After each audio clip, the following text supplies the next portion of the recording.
Hey guys, I'm not one to do this selfie stuff or this cell phone crap. I'm not one to do this video like what I'm doing unless there's something major going on. I just got back from the hospital to see the specialist. Those of you who are following me on Facebook have probably clued in by now. I had a small motorcycle crash. Long and short, it wasn't my intention to pull a wheelie. I was bugging around with the bike. The front end came up. I figured I'd ride the wheelie out. Things kind of went a little bit wrong. Um, my thought that went through my head was back to my dirt days. Save the bike. I stayed with it and rode the wheelie right into the ground. It went over on the left side. My foot got stuck. When the bike fell onto my foot, I fractured my foot. No problem. It hurts. It's not a big deal.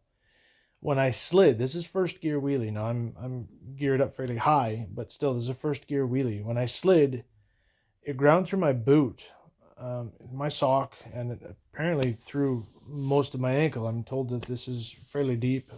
It's a possibility even went down to the bone. We don't know. They're going to have to come to the house and debride this thing and so on and so forth. They told me today I'm off work for potentially 3 months over this stupid thing. Um, Now I had an infection. I've done 2 weeks of antibiotics. Now I'm being told I don't understand all the fancy wording that was used. They're very, very busy. I didn't have time to ask all the questions, but I'm being told that it's necrotizing. As best I can understand, it's a form of like rotting or infected or dead cell or tissue. I'm going to go with gangrene. I don't know if that's quite right or not. I don't know, but somehow or another, it's dead. It needs to be peeled away. There's a risk of this thing dying and spreading and making things a whole lot worse. My point is not about the crash, not about my foot, not about anything. It's about my stupid boots. I paid $250 for these boots, not expecting the world, but expecting a decent boot. For $250, I thought they would be fine. Now it's so far removed. 3 months worth of work.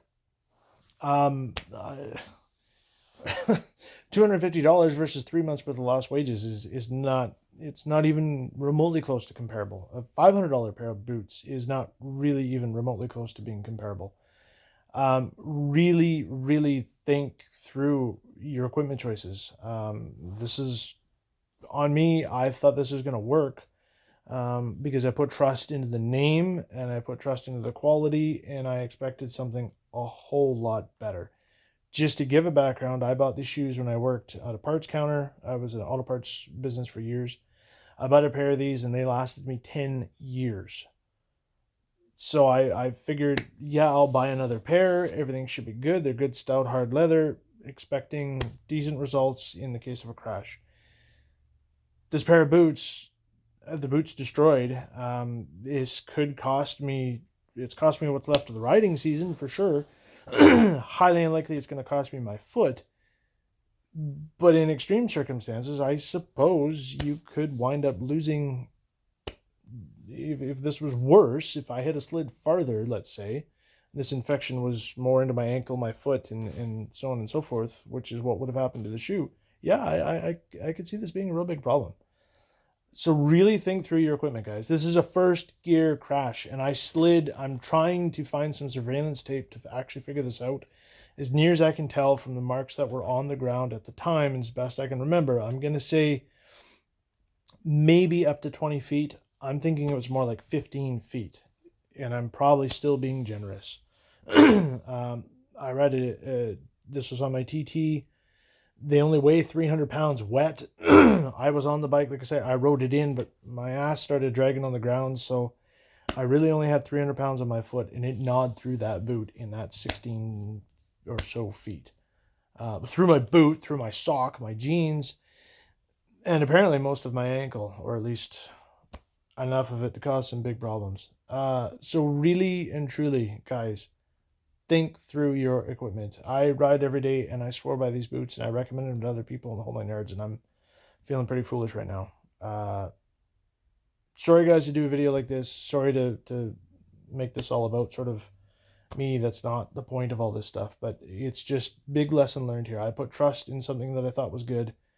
It was not. So really do your research, really take your time. Like I say, even if I paid twice that at $500 compared to the wages that are lost over 3 months of this crap and the pain and this and that, I'm still not even supposed to really walk on the thing. And I'm in week 3 here.